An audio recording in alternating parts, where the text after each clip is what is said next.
And welcome back once again. It is time for Series 1, Round 2 of the Forza Racing Championship. We are live from Seattle, and yes, the British are coming. The British are coming. Ali Tech, John Heinhoff back with us again from IMSA Radio, and you're still a-buzzing. Oh, still buzzing from the invitation, and I'll tell you what, the IMSA paddock is as well. I've been to Long Beach since the last time that I saw you, and it was absolutely stunning. The amount of questions that I got about Forza and the championship for this year, extraordinary. My Twitter feed, @SpecUtainment's been buzzing too. Can't wait.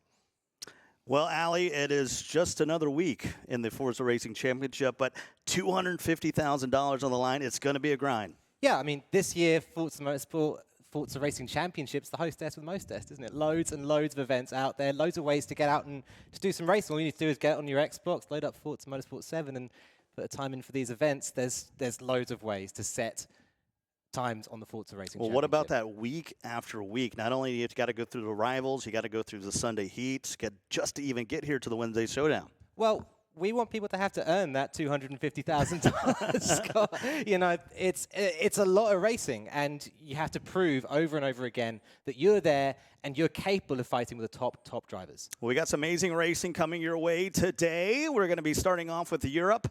And then later on this afternoon, we'll have North America to bring you up if you missed Sunday's races, which we all did, so unless you were out there on the track. Here's our friend Mellish to bring us up to date in North America.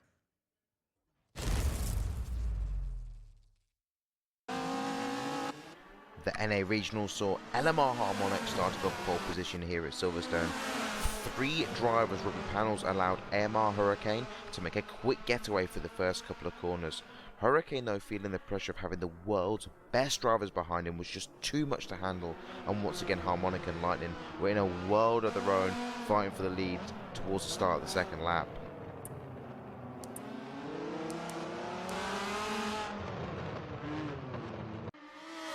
Meanwhile, in Lobby B, F4H Venom maintained the lead over a 5-man train, including his teammates Diablo and Revs, after capitalising on the smallest of mistakes made by Billy Sue that would see him and Lightning take their first wins of the night.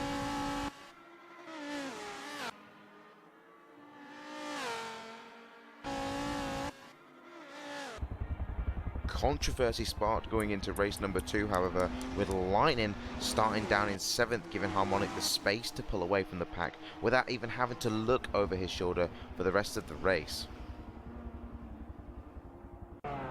Amos Vanquish found himself in a similar predicament though to JSR Rossi and was unable to find that path through on Billy Sue for that second place, giving Venom the space to walk away at the front and gain his second victory of the night.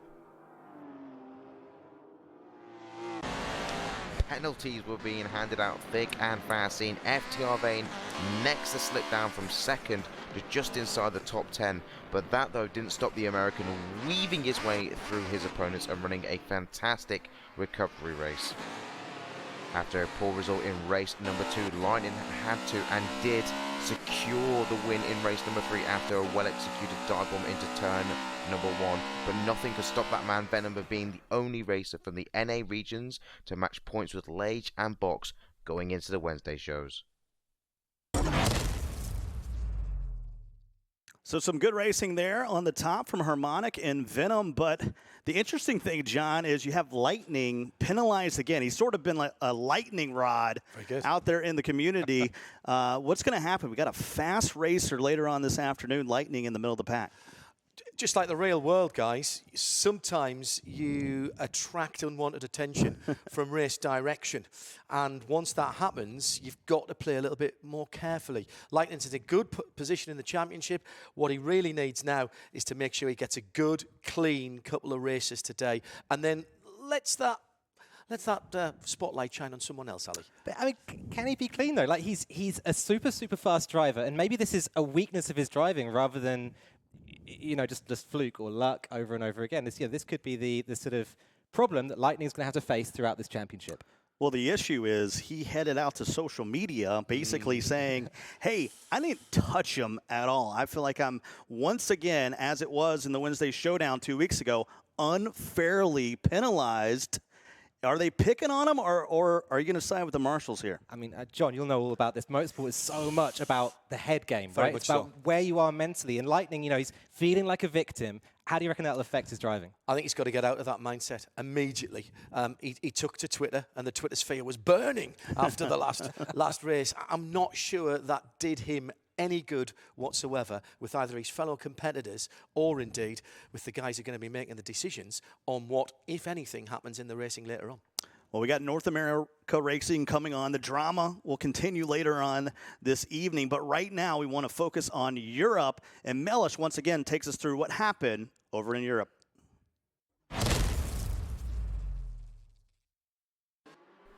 Week number 2 here in the EMEA region saw G2 Liège off pole position in the 2016 Dodge Viper, managing to hold off Vitality A6 into the first couple of corners, who then just couldn't find that drive in the Dodge to make a challenge on Liège throughout the race. Meanwhile, a little further down the pack, WRVR starting 6th on the grid, found his feet mid-race, managing to force the issue heading through past on AMS Roadrunner and JSR Mitch, meaning securing his first podium finish of the day.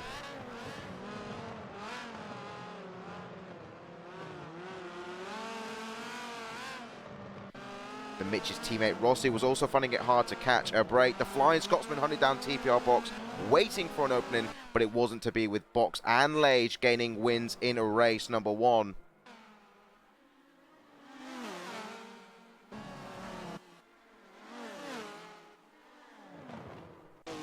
The same fate held Rossi again at Road Atlanta. All the pace and none of the opportunities, finishing in a solid 2nd place. But it was Box and Liège again with wins, making it 2 out of 2. The attitude at Nurburgring GP was a little bit frosty. The last of 10 for some of the drivers to make it into the final 12. And this was affecting their behavior on the track, with AMS Roadrunner managing to force errors on Vitality A6 and getting his best result from the 3 races. All of this was overshadowed, though, by the 2 titans of eSport racing, Box and Liège grabbing a hat-trick of wins, putting them at the forefront going into the Wednesday shows. So there you have it. You got Box and Liège at the top. Not a lot of drama there, but really for Liège, he was dominant in our first 2 races 2 weeks ago. 20 points. Had a bit of a snafu, came up with the donut. So you have the most dominant racer in the world actually ranked number 4 right now. You can't afford a non-score. Every single race, you've got to get some kind of points in it. Again, this is a championship where you don't drop scores, Ali. So you can't have a bad weekend, not when you've got the competition that you've got right here. You're right. And with a regional competition, so all the racers going out and racing against the best people in their region, there's this shadow boxing that goes on where you're always looking over your shoulder. How well's the top person in LATAM doing? How well's the top person in NA doing? And you can do great here in EMEA. Liège is leading EMEA. But he's going to have to fight the world to really take this championship home. He's the number 1 racer in the this division when we talk about Europe. But the issue here is he's got hard BR, he's got Venom, he's got Lightning up in front of him right now. So he really needs to come strong here if he wants to, he wants to be on the top of the leaderboard. This is when you're the best, you want it to reflect that you're number 1. You do. And I'm fascinated by TPR Box. Just behind him, he's been getting more and more momentum. This guy, he's always struggled with confidence. He's been out there, maybe getting a little bit bogged down. The shoulders drop, but this season has just been so positive for him. He's picking up momentum. I think he can take this to Liège. Momentum is so important. You talked about the head as well as the skill. It doesn't matter what kind of racing you're doing. If you've got your own confidence, then that is going to be like an extra 5 or 10 horsepower. Well, you guys can get involved in the program as you can each and every time we're here on the Wednesday Showdown. Go to watch.ForzaRC.com. If you want to get involved, you can poll. Let us know what you want to happen here in this first one. And we have our first poll results in fact. What are going to be the conditions out on Silverstone? Ew, they're going to be easy on them. Nice. No rain on this fast track. I have to say I'm quite surprised. I thought the community would have gone for let's make it really hard and let's make it. Silverstone's my home circuit, in fact. It's about 40 minutes from where I live. And in the wet, it's pretty tricky, particularly since they relaid the surface. In the dry, stick on a line. And if you're quick, it's very difficult to pass, Ali. I mean, has there ever been a dry day at Silverstone? Or is that something that just exists in video games? Stop it. I was hoping for rain because it was last, I guess 2 Wednesdays ago. It was a bit of a bore out there on the F40. The home of British motorsport. Yeah. I know. They call it Great Britain. It was more like Good Britain the last time through. It was a Sunday drive. Let's be honest. You pull over, you have a picnic. I mean, there wasn't a lot of drama on Silverstone. It's a track which is all about. I mean, Brian will tell us all about how you drive around here, but it's not a track which has these very, very deep braking zones, very slow corners, and that maybe stops the drivers from really just throwing these crazy moves on each other. So you guys can get involved in our second poll of the day, and that's going to be: what vehicle do you want to see these guys in race number 2? Is it the Porsche 919, that hybrid that we've raced so many times, or please pick our hero that is in studio with us today, which is the BMW M2 Coupe, and we're all lobbying for the BMW today. You mean my BMW? My BMW.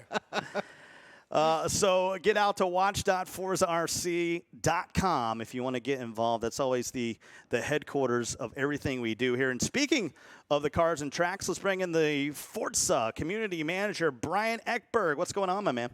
Well, we talked about Silverstone as the home for race number 1. I think we are going a little bit easy on these guys based on the track, the conditions, and the car. We'll talk about the car in just a minute, but you guys said it. Silverstone, the home of racing in Great Britain, and a fantastic course. Every kind of corner is found here. It's a real challenge for drivers. Drivers encounter everything here except for elevation change. When you look at this particular sequence from Luffield out across the old start finish into Copse, and of course Maggot and Beckett's, a true test not just of skill but of bravery for these drivers. How much speed can they carry into that? Because coming out of Beckett's into that long hanger straight is a great opportunity for overtaking. So Silverstone has a little bit of everything. It's a relief for these guys that they're not going to be racing in the rain, because that rain puddles up when there's no elevation changes. So Silverstone's going to be a real challenge for these guys, dry or wet, but they have a car that I really like here. This is the ACR, the Dodge Viper.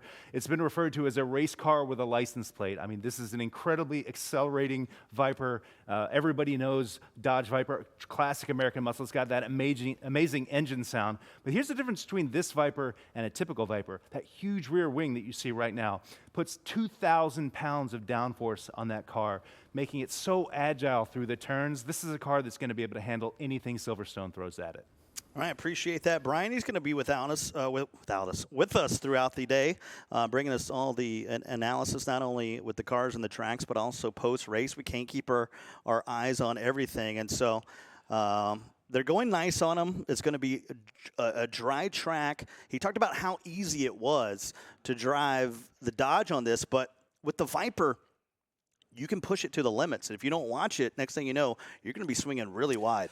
And that is a real problem at Silverstone. It's a momentum circuit, and there's a couple of very, very long fast straights. Hanger straight, obviously, up into Stowe Corner. That means you've got to get the last corner onto Hanger straight very, very quickly. So it's all about a balance and a bit of patience. Let's take a look at the grid here for race number 1 here on Silverstone. First race of 3 here on the Wednesday Showdown. And as you can see, Lage will be up front. Box will be in second. There is Mitch. Any name out there, Allie, that we should look on in the mid to the back of the pack? You know, you just called out Mitch just there in 3rd place, and I want to compare him to his teammate Rossi, who's 6th. The 2 JSR drivers there, maybe swapping roles a little bit. Rossi's usually at the front. Well, here we go. John Heinhoff, take it away. Already underway at Silverstone, the home of the British Grand Prix. Watch out for Roadrunner and Rossi having to make their way through. It's a decent start, but right at the front already, challenging for position as they go through the tricky sections of Silverstone, and it's a clean start for everybody. And look how close everyone is here, sorting themselves out. You do not want to have a problem early on, and this is a brilliant start right at the front of the grid. Nice to see some different liveries. Oh, track limits coming on to the hanger straight, and 3 wide going down towards the end. This is awesome stuff as they head into Maggots now, as they started on the Formula 1 start as the Heritage pit lane. Look how patient you've got to be coming through back towards the old start finish line, Ali. This has been a decent run. It has. We've been on board there with Vitality Asics, and he just put on a real punchy move there at turn 3, been moving his way up the pack throughout this first lap. Very, very close indeed. But I think this is a response from Roadrunner here. He's 8th currently in the global leaderboard, feeling some pressure to move up the circuit. Liège then leads it out, but the battle is for the minor positions. And really, any mistake here, guys, is going to see you tumble down not just 1 or 2 places. You could drop 3, 4, or 5. At this point in the race, the pack is so bunched, and you can see that on the mini-map there on the bottom left of the screen. The pack is so bunched that a little mistake will cause massive position change. 7 laps. Actually quite a long race here, and there might be a little bit of shadow boxing going on. Nice and deep on the brakes there for 5th and 6th position. Vitality looking to have a little look. Can't make it down the inside there. Now getting close. He's good on the brakes, isn't he? And he's got that car set up beautifully.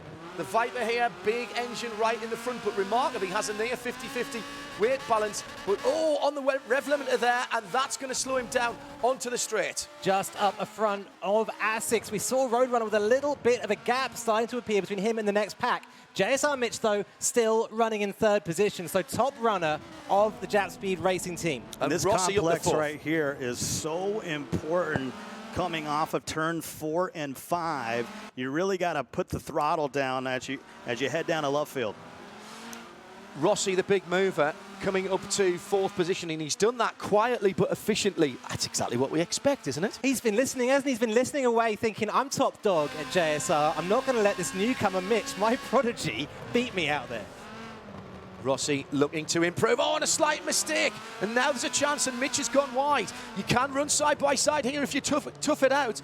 Mitch on the right-hand side's got the line. Rossi battling, and there's the problem, Ali. As soon as you get out of line and offline, you open the door up to someone else to give you a little look down the inside. Rossi way out wide there, looking for the cutback on corner exit, but Roadrunner spoiled his party. He snuck up the inside, blocked that line from Rossi, and made him just carry on all the way around. They couldn't collect his speed and get that late apex. Got a feeling that Mitch is just holding those 2 guys up at the moment. Yeah, and how much can we continue to overlook Box? He's just stuck in 2nd place, not only on the track, but in our hearts and minds. Go on, Box. Race your heart out. He's up there, 2nd place, and pushing for the lead. And he's catching the leader at the moment with 3 drivers battling for 3rd, 4th, and 5th position.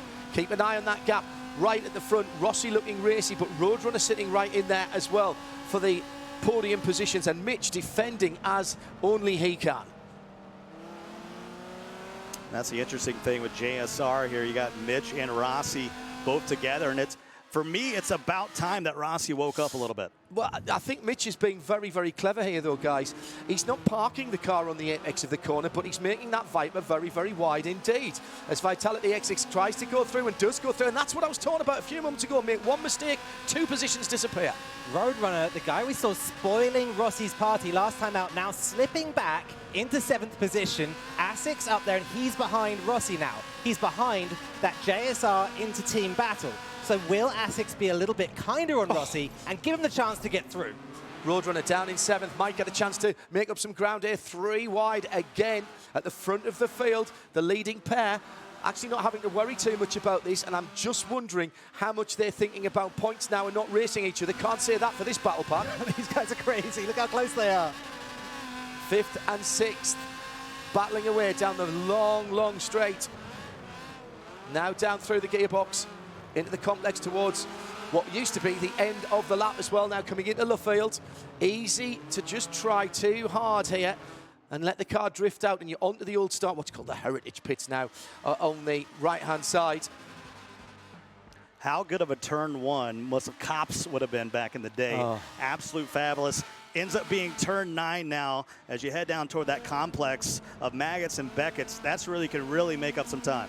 Very impressed at how few people are running wide at Cops and not going off the track. It's a favourite place for the stewards to have a look at track limits, but everybody playing the game. Asics now sitting in 5th position and got a train of cars behind him at the moment. Nice to see some different liveries on the cars as well in these opening races. Makes our job a bit easier. Yeah, they do such a great job as well painting these cars. They all look so fantastic out there. Different teams' colours represented on track at the same time. Leaders getting away, and at the moment, no pressure for the first 2. Mitch was still hanging on there in 3rd position with Rossi unable to find a way through. Asics sitting in 5th position, and there's a whole train of cars right behind him. But I tell you what, he's doing a good job, lads. You know, he's not feeling the need to defend. He's not going into the middle of the road. They cross the line to complete another lap and move into the second half of the race. You know, Roadrunner was a bit unimpressive 2 weeks ago. This is a guy that maybe his personality is more of an underdog coming from behind. You don't take a lot of good looks at him. Next thing you know, he's in pole position. But for Roadrunner, he's just been average at best, John. And there has now been a change for 3rd position. Mitch has given that 3rd position away. And meanwhile, for the lead. For the lead, Box now around the outside, trying it on at Brooklands. Lage very deep there on the brakes, defensive line, and these two are slowing each other up. Yeah, he's in trouble now, Liège. He's very, very defensive all the way through. And what's this going to do? Well, I'll tell you what it's going to do. It's going to allow Rossi to come back up to him. And I tell you, Mitch is hanging on to that big rear spoiler. Out of the corner again. It's a decent run. This is awesome to me. Lage loves understeer, and this ACR Viper will give you understeer for days, but Box has the pace on it. He has it around this track. He's pressuring the fastest driver in EMEA. Watch as they come through the complex, down to the Beckett's-Maggots complex. Leader with clear track ahead. All about the run for me onto the long hanger straight. Tell you what, the front end of Lage's car looks pretty pointy. He looks like he is getting it into the apex. He cannot afford to drift wide. Rossi dragging Mitch with him, 3rd and 4th. I think, for my money, just getting a little bit closer to the leaders. Well, we're coming to complete lap number 5 at the end of this one. I love that. JSR driving together, you know, Rossi saying, all right, let's get business back to normal. Get me in front of my teammate first. Let's sort that out. Now I'll drag you up to the leading pair. The pressure continues to mount for Lage. Disappointing finish last year. Signs a big contract with G2, and I think he finds himself in 4th place overall, knowing that he needs 3 straight wins today. He needs all 60 points. Really surprised at how many people, Ali, are getting on the rev limiter on the upshift. They're just mistiming it. I mean, it's fractional, but you're going to hear the engines hitting the hard rev limiter, and that's actually costing you time and momentum. Every single rev that you can get yourself, you know, you can buy yourself before the gear shift will be more speed in this car. It just gives you more and more horsepower as you ride up through the revs on it. We've hopped back the field a little bit now. The battle for 5th position, I believe. This is still Asics up ahead leading this pack. And he's done a good job again. He's just driving his lines, hitting his marks, down the hanger straight again. And there again, just a moment on that rev limiter.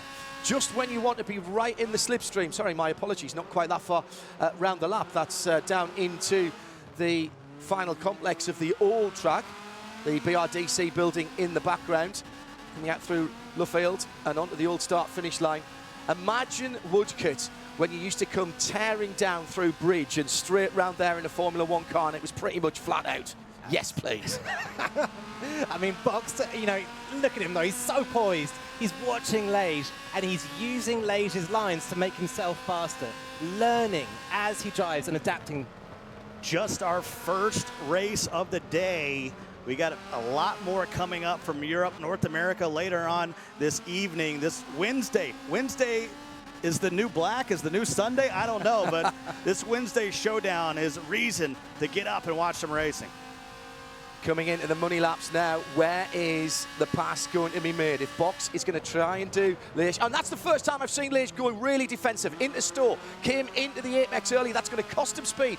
Down the hill towards Club, actually he's done that really well, but he's sitting in the middle of the road again, can't take the curb on the left-hand side too much here, because there's a big sleeping policeman, then your touring car the right-hand side, all 4 wheels onto that, but that is not being the best of complexes for the leader. I tell you what, John, for my money, Lage is almost a little bit too defensive here. Yeah. He's giving up. He's defending against a dive bomb that I don't think Box would ever put on him. He's getting close, though, and coming down to the slowest complex on the Silverstone Grand Prix circuit, all the way down through the gearboxes. They head into the loop. They've managed just to hold their position from the guys behind. Rossi and Mitch are still having their own battle for 2nd and 3rd, and then everybody else is 5th on downwards. You're talking about Box maybe not being the type of guy that does. I think he's the guy he's careless on social media. He can be careless on the track, and I think he sees an opening. If Lage just gives him a little bit of the door, I think he's going to drive through it. I tell you what, Lage doesn't trust him. Oh, he's having a go here. Once again, down towards the far side of the circuit from the start-finish line, and laps are running out from Box, and he's right there now. Coming through onto the old start-finish straight at the end of this long right-hander.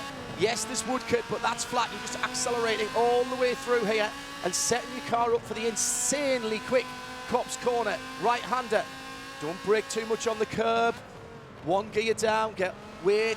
Oh, that's a lovely run. Lovely run for the second place car, and Box might have a little look here as they head over the top of the brow. He's certainly putting the pressure on. I mean, Lay's there looking a little bit weak. We're right at the back of the pack now with Chemical, who's having a fight to try and get himself out of the last position here against Mr. Jack.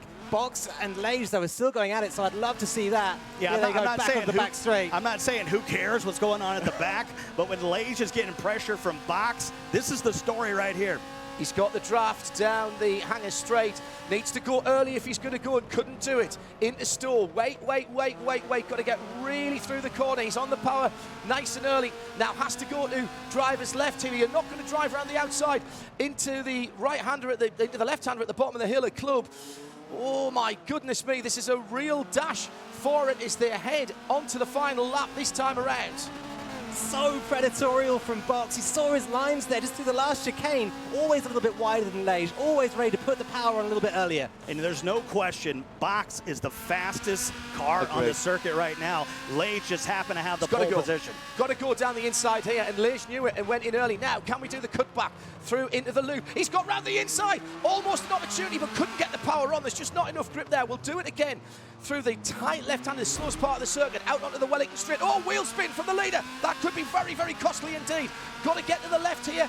Box has got to get to the left early. No, Liège covers that. Lage in front here, but Box is in the draft, tucked up right behind in the vacuum created by that leading Viper ACR.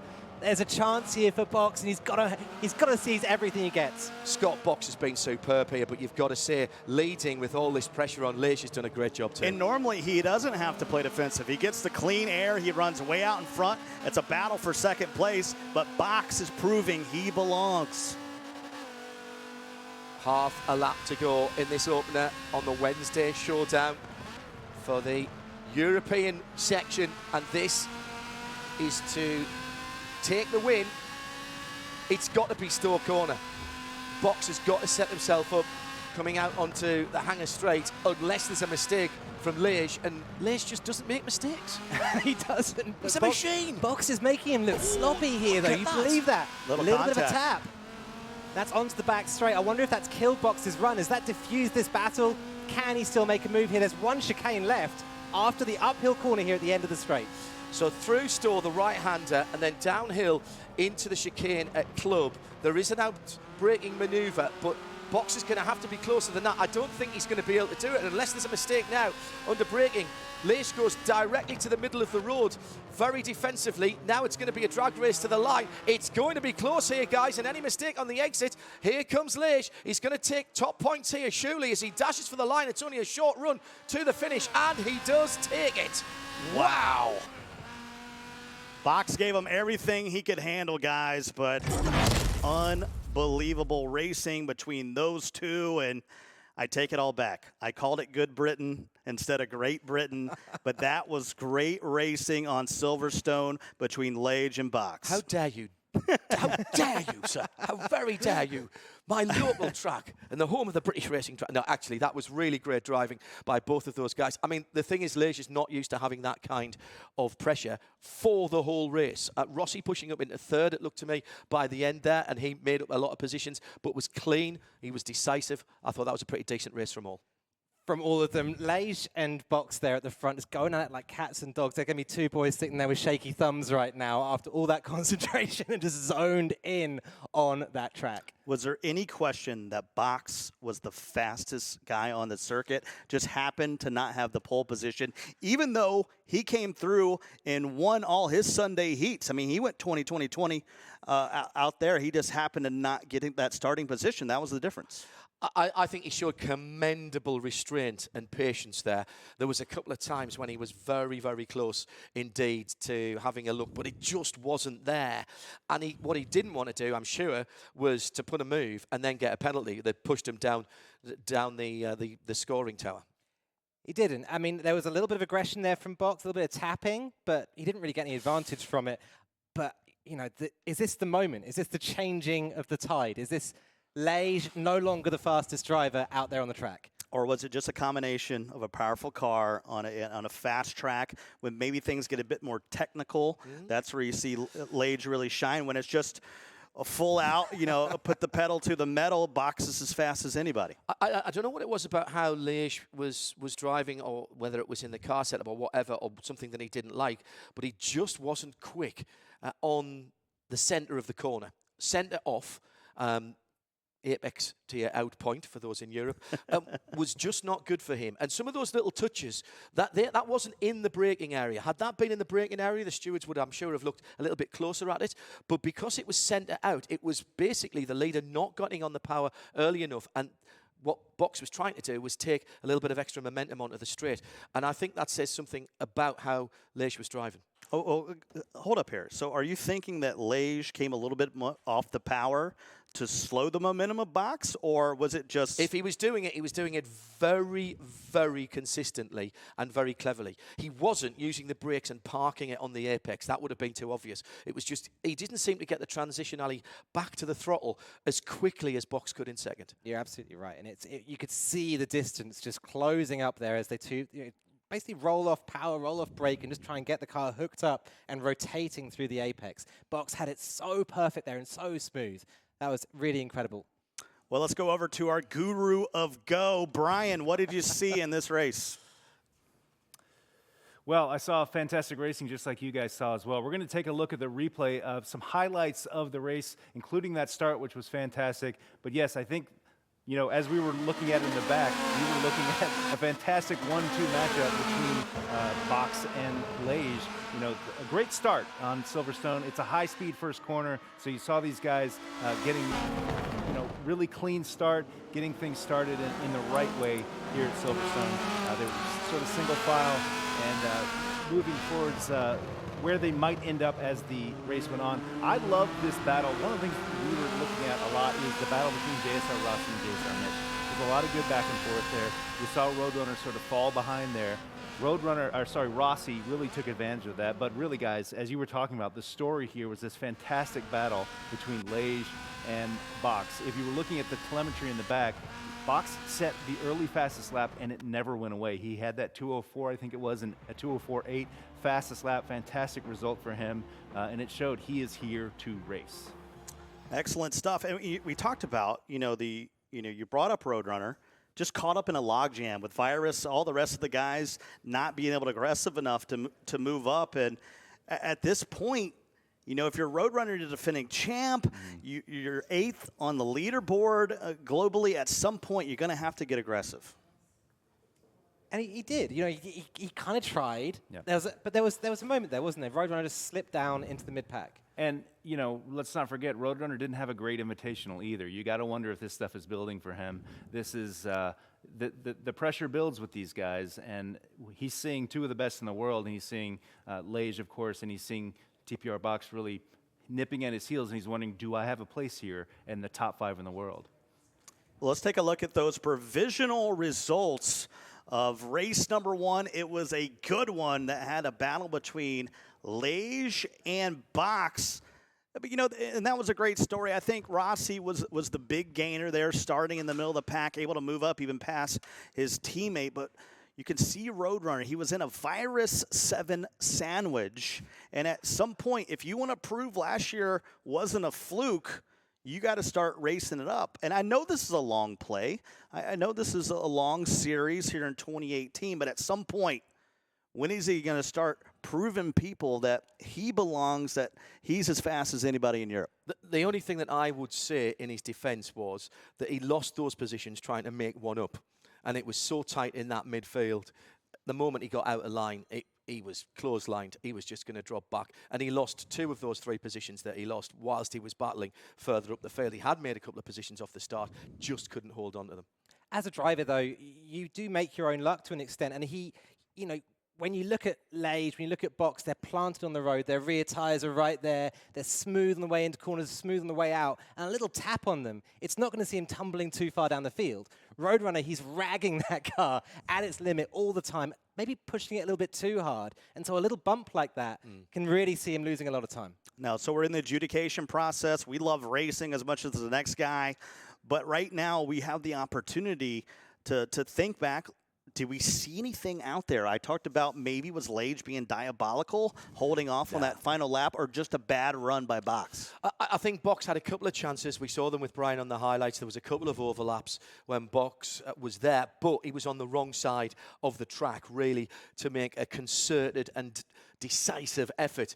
And that, to me, was good driving by Lage. I think Lage quite early on realised that once he was there out in the front, he didn't have the speed, Ali, and what he was going to have to do was defend. And for probably 2/3 of the race, he just drove his line. But those last couple or 2.5 laps, he started to take the middle of the road and take a more defensive one. You're so right about Box not being able to make that decisive move. And with a driver like Lage, you need to be assertive. You need to throw it down the inside and just plant it on the apex. Make sure that you're all the way through, basically before you're even side by side. You're already ahead in a way. I mean, Box didn't get that opportunity, and that came from Lage's defensive driving, which was very, very strong, and he was able to hold the inside lines in a really good way.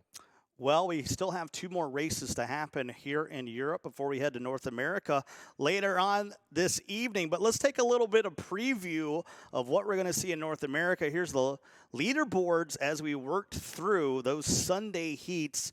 And big, I bring this up because we're talking about the success of Lage and Box right now. But there's Lightning. He's going to be starting in 6th place, the fastest driver in North America.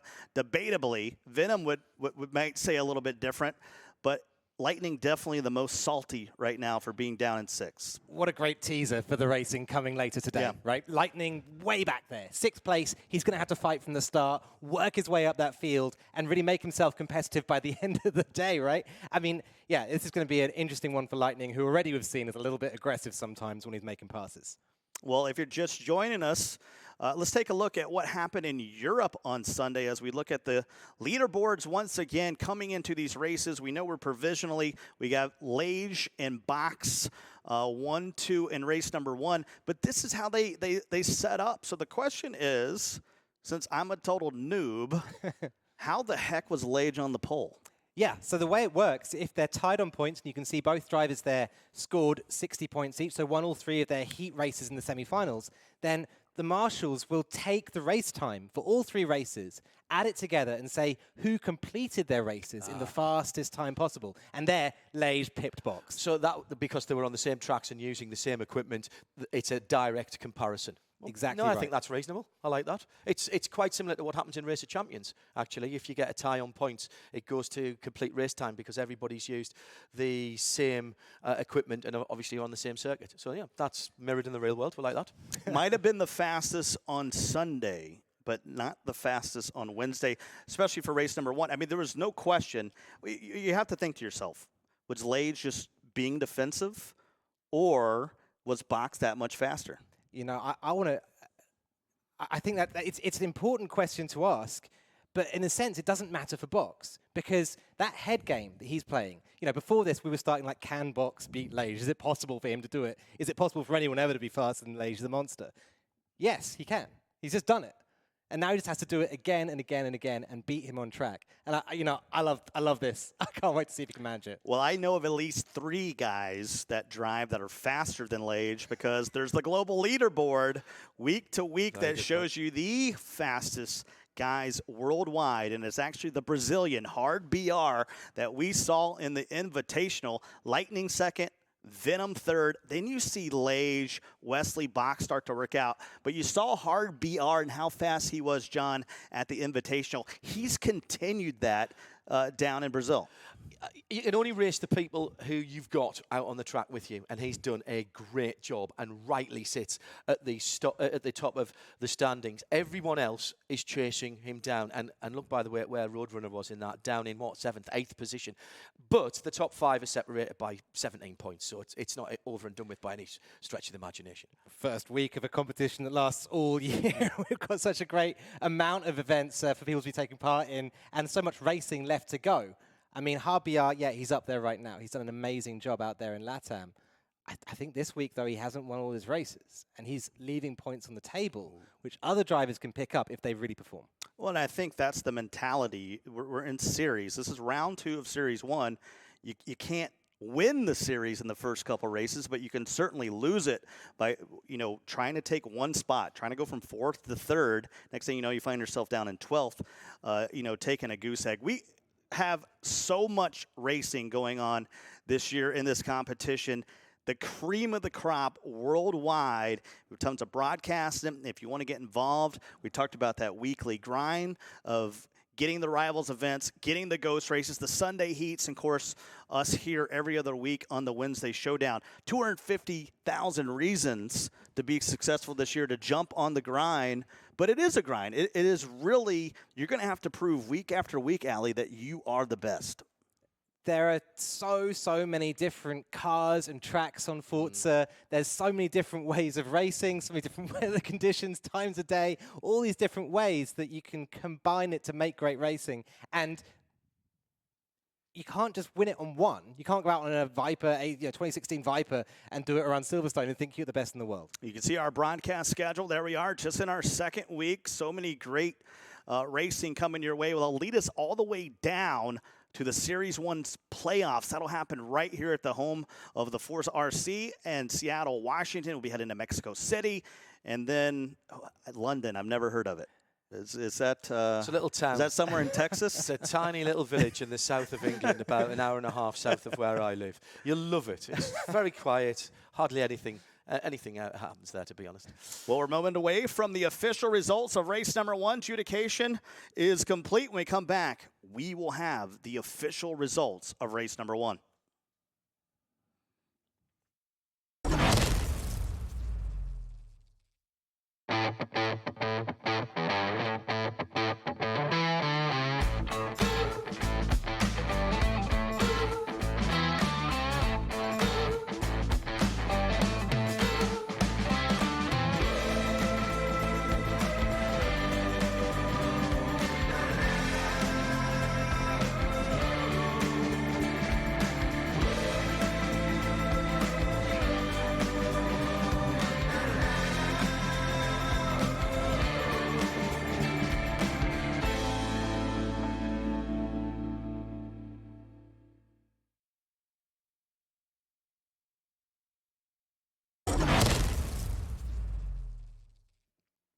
Welcome back into the studio here in Seattle. We are literally in the shadows of the Space Needle.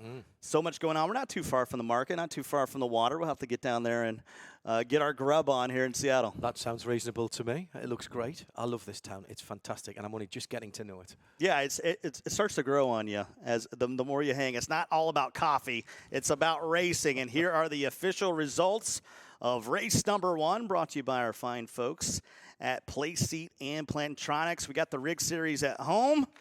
That's all I know, that my engines always sound great when I'm racing around in Forza. And it's Lage on top, Box in 2nd, Rossi in 3rd. No penalties here, Allie. I mean, and that says to me, Box, you should have tried harder. You should have punched a bit harder. Keep going until you get a yellow card. That's what I say. 15 points in the bag, though, for 2nd place. You'll take that. You'll take that. And as you said, he knows now that he was quicker. Now, was that just a combination of that track, that car, and the conditions? We'll find out as we move on through the racings.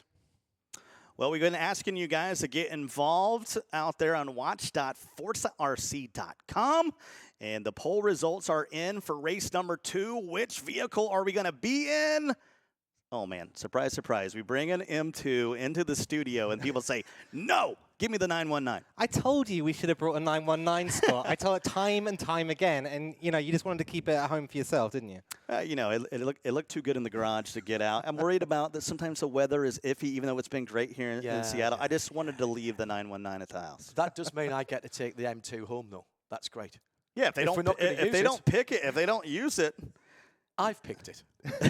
I'm taking it. All right, start, beginning, and end. I'm going to lobby once again. I'm looking at you out there, community. We got another poll open, and it's going to be, which track are we going to have? We got some NASCAR coming your way here in race 3 Of course, we got another race to do before that, but this is where you guys can get involved. Are we going Watkins Glen? Yes, this is the one you're choosing.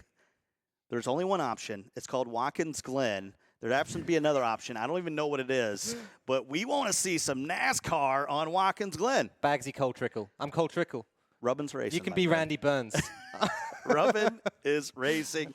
I mean, come on, John. I mean, it's even though Road America is a great track, we want to go up in New York and see a little Watkins Glen. Finger Lakes region of New York is absolutely gorgeous any time of the year, and when there's motor racing on there, it's even better. The track has been resurfaced relatively recently, running on a configuration that the NASCARs don't actually use because there's no bus stop, no inner loop, but they are going to take the long circuit, so through the boot and back on at turn 9 again. I think that's interesting. The cambers, the way you go uphill and downhill, that's going to make a real challenge. That would be my choice as well. Well, for more on the cars and tracks for race number 2, we haven't got to race number 3 yet. Let's go to my main man, Brian. What's going on in race 2? I feel like I need to lobby for Road America a little bit here because that's a fantastic track. So you guys vote with your heart. Don't listen to these guys. You guys do what you want to do. Let's talk about the Nurburgring GP. Of course, that's where we are for race number 2. Now, when you think Nurburgring, of course, you think the Nordschleife, the big 13-mile behemoth where they test cars. No, this is the GP track. This is where Formula One races. This is a fantastic course that is full of really technical sections. It's really characterized by high-speed sections and really heavy braking sections. You see the Dunlop curve, great place. You're going downhill into that right-hander, and then back up the hill, really fast sequence there. And of course, that great passing zone right at the chicane there at the end of the Michael Schumacher Straight. So the Nürburgring is a classic form of racing track everywhere in the world, and we're going to be racing a classic car. Guys, we have this back at the studio. We've got the 919 back at the studio, so we could have brought it here, but we've got the M2. Anyway, the 919, a fantastic P-class car, one of the fastest cars in Forza Motorsport 7, period. It's got 900 horsepower, 500 at the rear axle, that hybrid engine driving the front axle, so 900 horsepower, one of the fastest cars in Forza Motorsport 7, and P-class always makes for great racing. Appreciate it, Brian. So we're ready for race number 2. Let's take a look at the grid here as they're going to be going to Nürburgring. As Brian said, it's the GP circuit, not the 11-mile. Get out there and eat yourself a ham sandwich while you're riding around. It's going to be Lage up in front, Box second, Mitch third, and they look like they are almost ready to go here, John. And Box really needs to make the jump at the start. All-wheel drive, of course, the 919 hybrid with that very clever hybrid system that puts the extra electric drive onto the front wheels of that car, along with a little V4 2-litre engine. Not a huge petrol engine, but plenty of power. And the very latest version of that car, and an evolution of that car, has just gone quicker than the Formula One lap record around Spa. And I'm going to clean something up here. This is actually the grid for race 1. So if you guys are just joining us, it will be Lage, it will be Box, but it's actually be Rossi in third, and we're all green, John. Down towards the Mercedes-Benz arena, and typically we've got a big charge into that corner. The 2 leaders have got away, but they're not all clean behind. There was a little bit of bumping and boring as everyone sorts themselves out through the 2 left-handers called the Haug hook for Norbert Haug, the man who was the man behind Mercedes-Benz Motorsport for so long. At the front of the field, it looks as though Lage has got away, but Box was still pushing him there in the early running, now running downhill. Commando there having to go side by side throughout the whole first sector, all the way through the Mercedes arena. Very, very tough between those two indeed. Up ahead, we did see in the first corner, Rossi beginning to challenge Box and Lage for the win. So there could be 3 people in contention for this race. And the very, very important thing was that Rossi started further up the grid here. He didn't have to make those positions, and there he is, and he is now in second position. So he's gone through into second position, and now, well, Lage has another challenger behind him. And Rossi in full camouflage paint. You can't hide from us. We see you in third place, my friend. Sorry, I thought he'd gone through into second there. My apologies, thank you.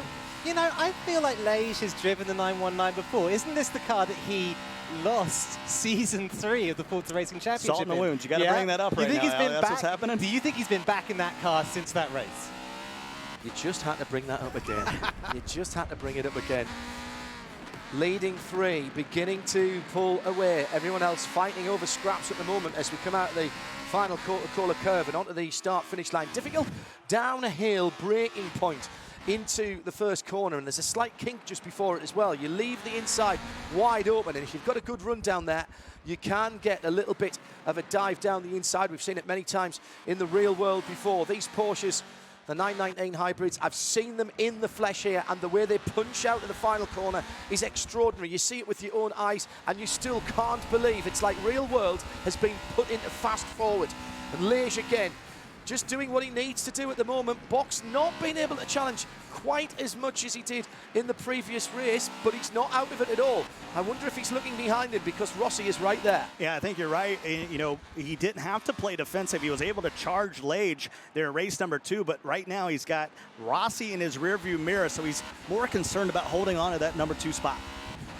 He's getting good exits from the corners again, though, so that tells me that Box is very, very happy with his driving because he's getting on the power early. I love watching this 919 through the Schumacher S's. Just so much downforce when it gets up to that, you know, 150, that kind of range of speed. Just pushes itself into the ground, full flat, all the way through that incredible left-right. And remember, this is the 2015 car, so this is not the ultimate iteration, even as it raced and won Le Mans. Not quite as much hybrid as it finished up with, but it's still got north of talk about 900 horsepower. Really, it was probably 1,000 horsepower and more, because if you didn't have that, you simply weren't going to be competitive against the Toyotas and the Audis, and Porsche certainly were all the way through with this car. Okay, they're running on board with Roadrunner. We've talked a lot about him. He's somebody who needs to really pull an extra level of performance out from his driving. He's still stuck there in 5th position, which I guess could be worse. Actually, hold on, that's Asics in 5th, so Roadrunner's in 6th, just behind him. Yeah, Roadrunner just having a look at Asics at the moment, taking to the Dandelions then, doing a bit of grass cutting as he tried to get a better line out of the corner.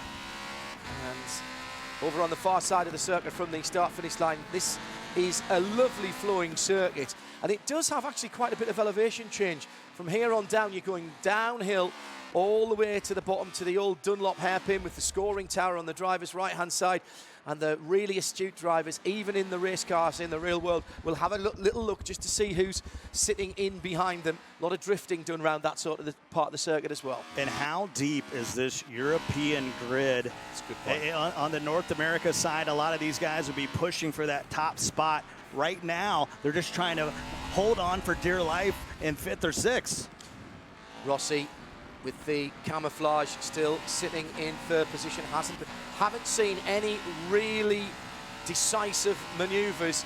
Very difficult, of course. Once you get into the hole in the air made by the car in front, then your wings and your aerodynamics aren't working. So what do? You get understeer. And as soon as you get on the throttle with the front wheel drive of the all-wheel drive pulling you forward, that just gets worse. So it can be a little bit frustrating. And again, patience is coming in here, Ali. Yeah, you need so much extra speed in this kind of a car to really mount a proper overtake, you know, really mount an attack on the car in front. That's maybe why we're starting to see a little bit of a gap there occurring between the front runners. No such luck, though, for Roadrunner, who's got Virus all over the rear of his car. And Virus has got the quicker car of those two at the moment. Meantime, further back down the field, 9th, 10th, 11th and 12th all together. Interesting for me in these first 2 races, gentlemen, to see how the pack is broken up, because we've seen it with 2 very different cars on 2 different circuits. But effectively, the guys battling against each other are the same groups. It's always great to see the track map for that, and then you can really tell where the packs of cars are. We're on board here with the final pack, which I think is Commando, holding up a few people towards the rear of the race. Scott, let's remind ourselves, these are the top 12 drivers after Sunday's event. So they've all done a cracking job just to get this far. You know, they have to battle through thousands of drivers in their areas worldwide in this event to prove they're the top 12. And there's nothing more competitive than Europe. I mean, you have guys that just missed the cut here on a Wednesday that could really battle in anywhere else in the world. Liège, Box and Rossi, the top 3, and they're pretty much equidistant at the moment. Nobody is making a move, nobody making any mistakes. Now, has Box got anything left for the leader? Because he's going to have to bring it out now. We're over half distance. as the rest of the field is pushing on, and that's Mitch in 4th position. We saw him up at the sharp end of the field at Silverstone in the Viper as well. And he's in behind Rossi here, and he just can't get close enough to make a pass. Yeah, Mitch is down, but not out. First race out, we saw Rossi catch him up, make the overtake, impress himself as the lead driver at JSR, but that hasn't killed Mitch's spirit, not at all. He's still in there, tucked up in the draft, and making great lap times. Thought there was something on the track there that had come off one of the cars at the front. I think it was one of the marker bollards from the first corner, actually, that got sprayed across after Rossi hit it, and all of a sudden, Rossi just spinning up the wheels coming out of that first corner a couple of corners ago, and Mitch has, like a shark smelling blood in the water, closed in on his teammate. Meantime, 5th and 6th absolutely together. Asics has got a bit of, down the inside here, got a bit of a challenge up on the curb. That's a smashing manoeuvre. And that looks like Roadrunner going through. Yes, it is. Roadrunner made that one stick, and that's the sort of commitment you're going to have at this level of racing. Yeah, Asics will feel like the side of that 919, Roadrunner's 919, and made out of sandpaper the way he's grinding away at him. Really, really tough stuff. He's been off the track as Roadrunner. That was when we saw him earlier on in the Dandelions through the slower part of the circuit, but it hasn't slowed him down. And look at the gap he's put on the rest of the field immediately. So Roadrunner, like a cork from a bottle, now up into 5th place. Can he make any kind of impression on the guys in front? Well, for Roadrunner, this is his car of choice. If you can get him in an LMP class vehicle, he can make some moves. The issue right now is, can he continue that aggressiveness? You got it. If you want to be a big dog, you got to start biting.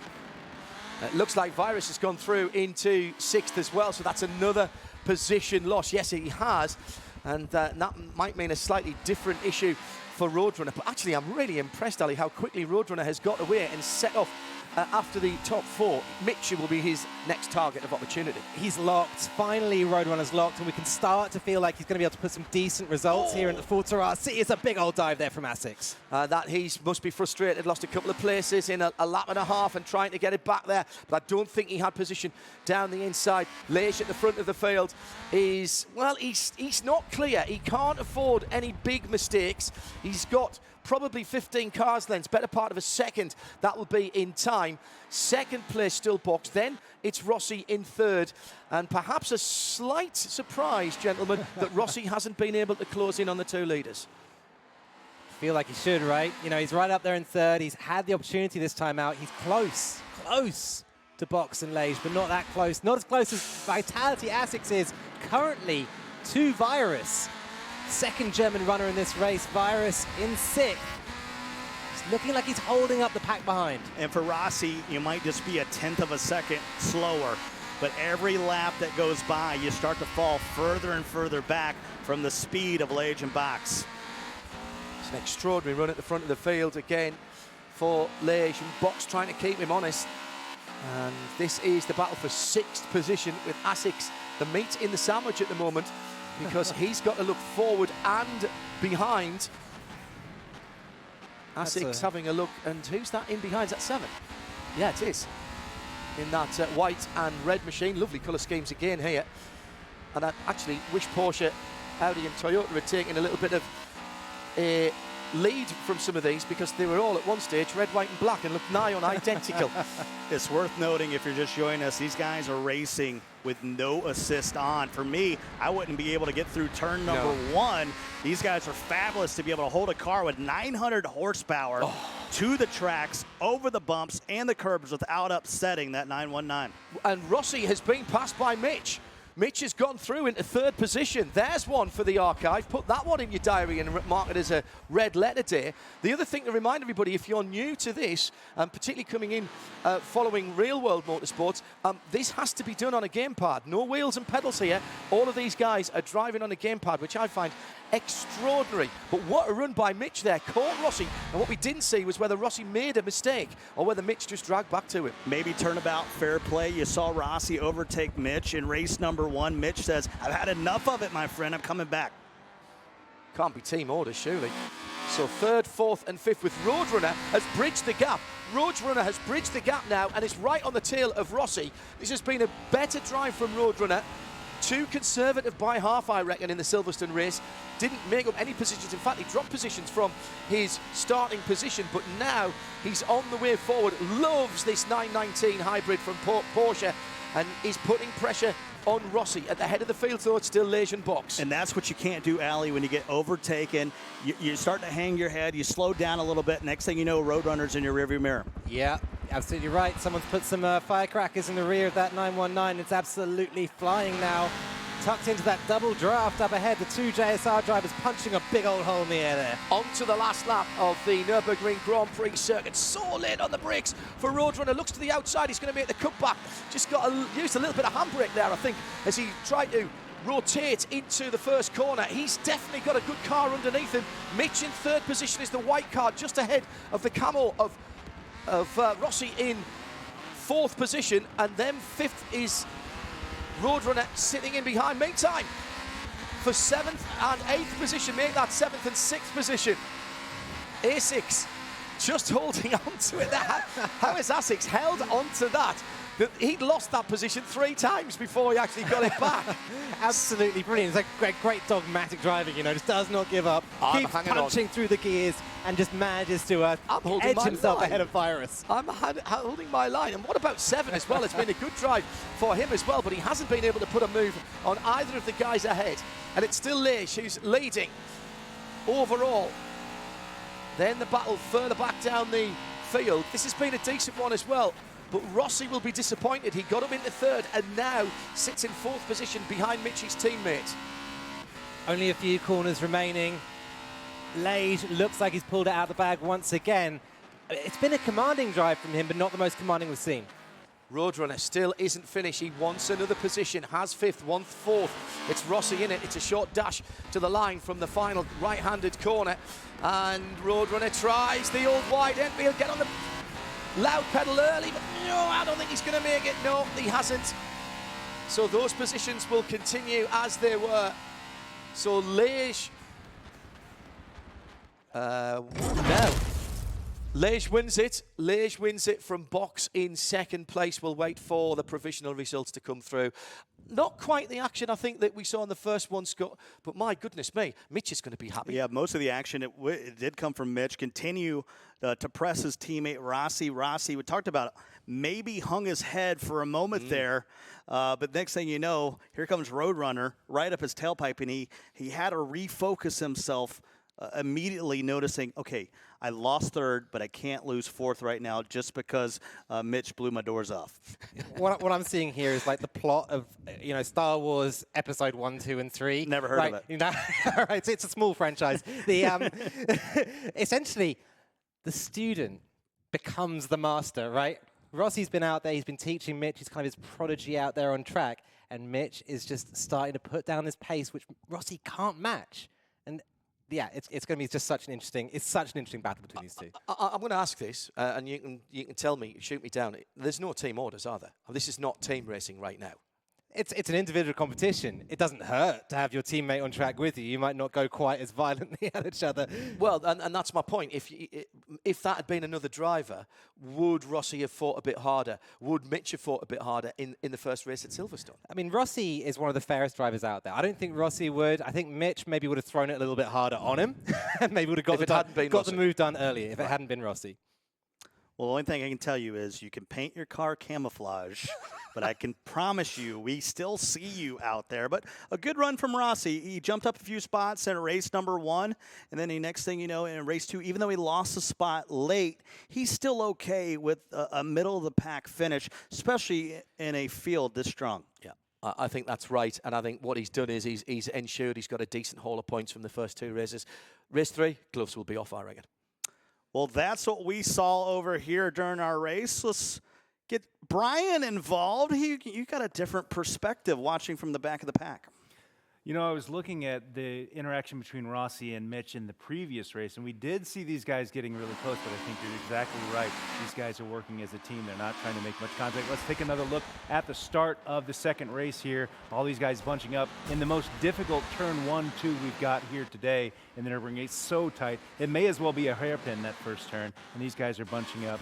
But racing clean, looks great. These guys are giving each other room in cars that are wider than perhaps what you might drive in a typical Forza game. These guys are letting the room, letting the race spread out and not getting into each other's faces. So like that, you see 7 here pressuring Virus. Virus, I think we're actually going to look at him fighting with Roadrunner here next. You see this battle. Roadrunner maybe didn't have the greatest start, but he fought the entire way through the race. And here's Virus trying to catch up with him on the Michael Schumacher. Well, no, this is not. This is right out of the Dunlop curve going into this.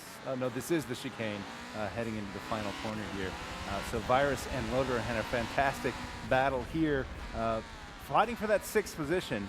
That may be the top points these guys see today because we saw such strong performance at the front of the pack. You saw Lage with that fastest lap there of a 140. He took that away from Box in about the 2nd or 3rd lap. So Box, of course, was pressuring Lage, but maybe not as strong a challenge as there was in race 1. And, of course, the finish, we had another real great battle between Virus. Here's Virus again, getting in the middle of the action with Vitality A6. Now A6, of course, and another car right behind them. So a great battle towards the finish. We saw A6 in there. We saw Virus. And Roadrunner, you know, we talked about the struggles he had in race 1. He's still pushing. Yeah, excellent stuff, Brian. And it's not bad, guys, to be in the middle of the pack. We got the reverse grid coming up soon. Let's take a look at those provisional results that we saw in race number 2 that had Lage on top, Box 2nd. And then you could say the middle of the pack is not a bad place to be here, Allie, with Rossi, Roadrunner, A6 right there. Knowing reverse grid is coming up, there's an opportunity to grab some points and maybe push yourself to the top, knowing that Lage and Box, Rossi and Mitch are going to be more toward the back of the pack here in race number 3. Yeah, it's not a bad place to be so long as you're one of the fastest drivers on Forza. I mean, if there's even a little crack in skill there, any one of those drivers could just push through. They're all so fast, and it just cannot be underestimated. Well, okay, we're missing our guy here. He wasn't lying to us. He says that M2 is his. John, should they have picked the car or what? Of course they should have picked this car. This is the BMW M2.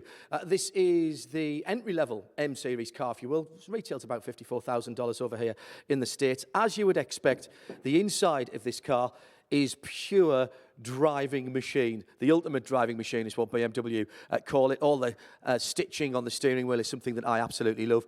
The car's styling itself is marvellous, but the real magic goes on up the front. Bear with me for a second while we just pop the hood, as you say, over here and walk around to reveal a straight 6 engine. Now, why is that so good? Think back to the old days of the E30 and the E36 BMW M3s, and this engine goes right back to that, except this time it is turbocharged.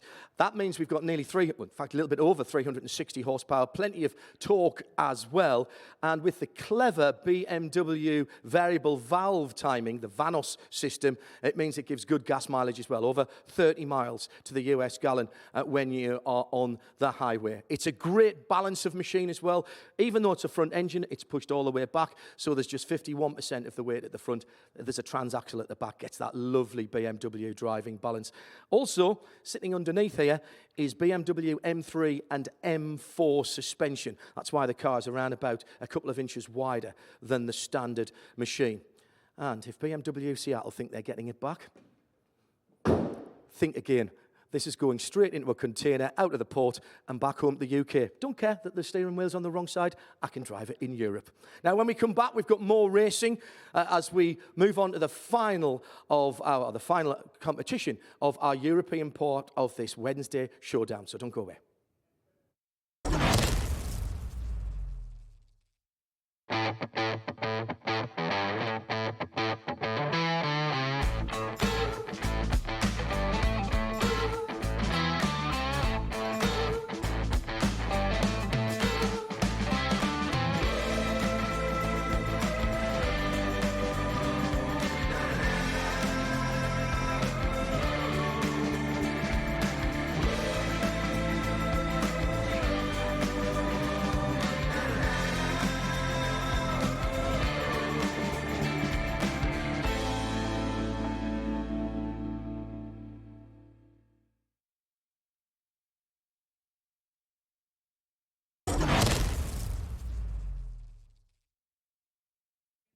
And welcome back here on a Wednesday. It's the Wednesday Showdown, in fact. Series 1, we're in round 2.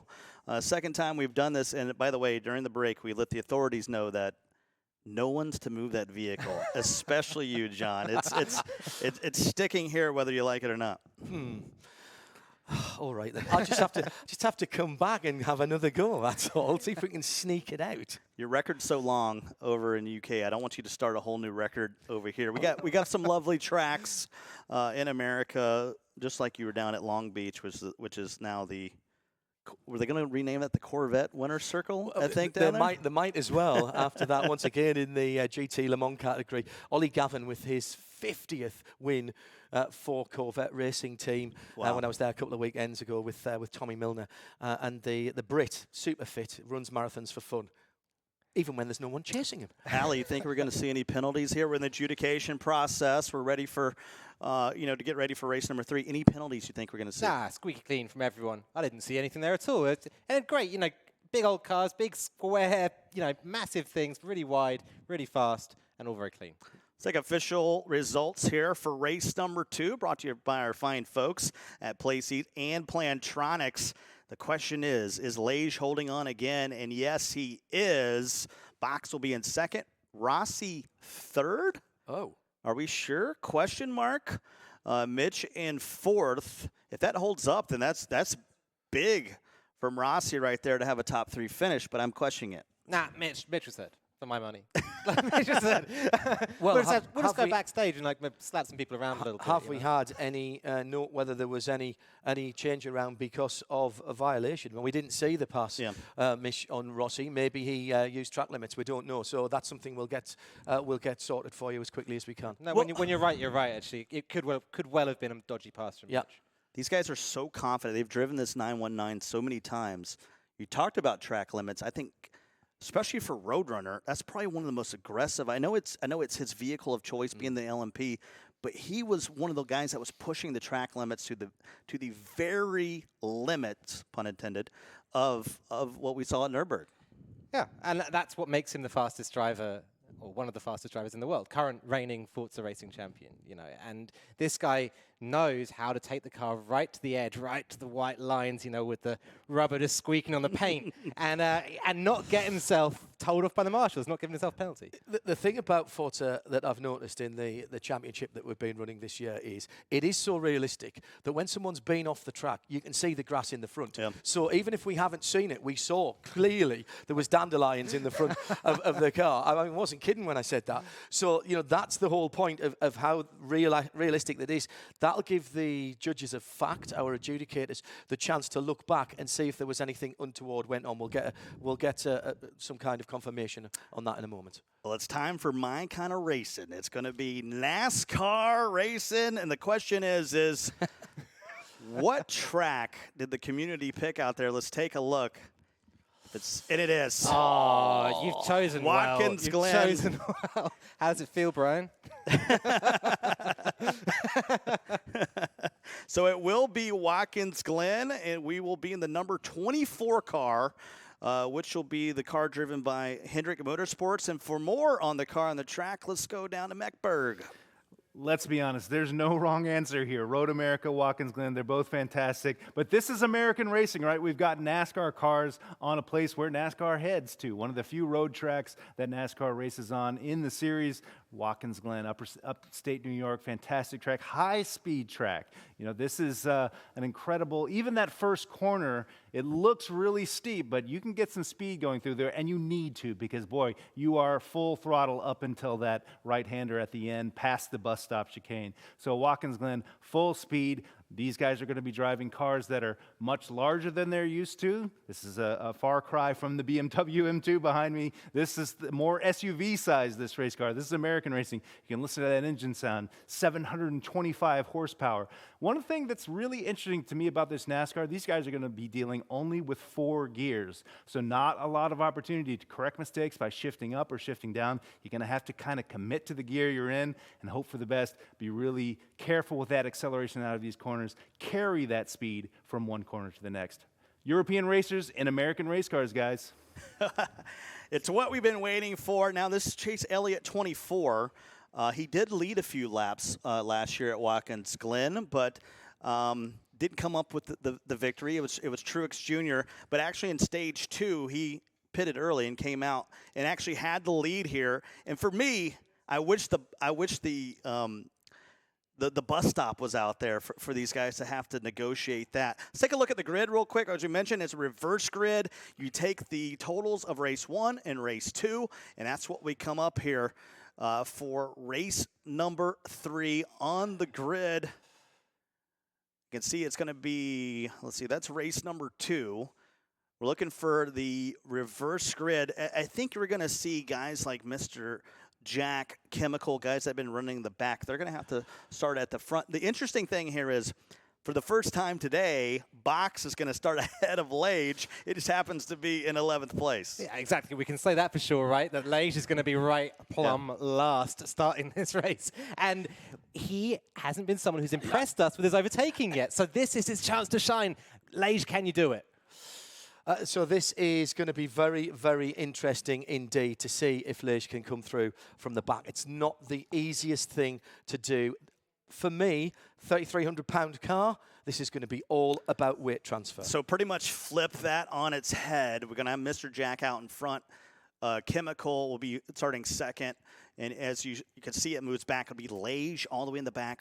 Box and Mitch and Rossi. That's going to be interesting. But don't forget, Roadrunner sitting right there in the middle of the pack. Yeah. Now he doesn't have to worry about that speed that the JSR boys have had. And Box and Lage, he might be the fastest in that front 6. Yeah, he and Virus are right in the middle of the field, and I think both of those guys have got a chance of a win here. But can Lage come from the back and do it? I'm going to switch to my NASCAR voice, and I'm going to throw you a curveball right now. Hayasa right there, third on the grid.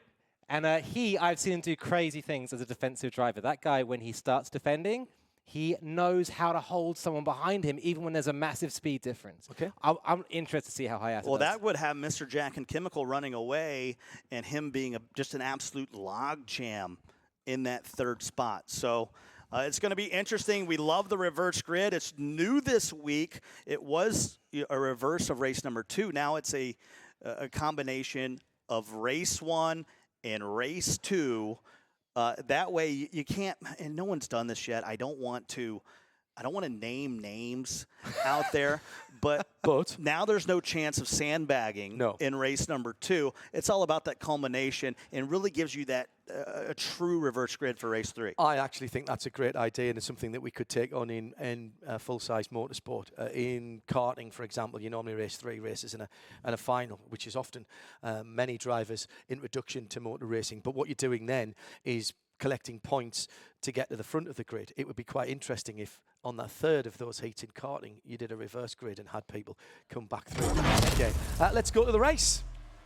It's all green on Watkins Glen. Finger Lakes, New York, and the sound of V8 engines can mean only one thing. It's the Monster Energy NASCARs, all running the 2017 Super Sport machine. Napa Super Sport machine, the Chase Elliott car. And remember, these drivers are not necessarily in the right place. Big slide going up the top of the hill. Oh, we got someone right up in the air. And Venom was right involved in that as well. There was a little touch sideways. Lage managed to avoid it because he was so far back. Asics in 6th position. Lage does not make up any positions at all, bar the car that's gone airborne. Who was that? That's on the minimap. You can see someone limping there. Roadrunner. Out of this race. He is absolutely destroyed. You can see 100% damage all the way through that car. Listen to the engine. He can't get revs. He can't change up. That is going to be a big fat 0, or at least last position points for Roadrunner. Oh my goodness me. Looked like a big slide going up the hill for the first time. So they're going straight on, not using the inner loop. And no bus stop there for Roadrunner.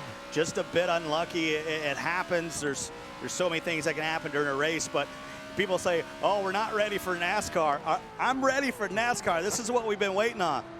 So coming back through the long section that the NASCARs don't use, coming up to turn 9, the left-hander at the top of the hill. This is where normally NASCARs in real-world racing come from. Drivers right here and head off down towards the last 2 corners. Much flatter now and with a bit more runoff on drivers right, just over those red and yellow curbs.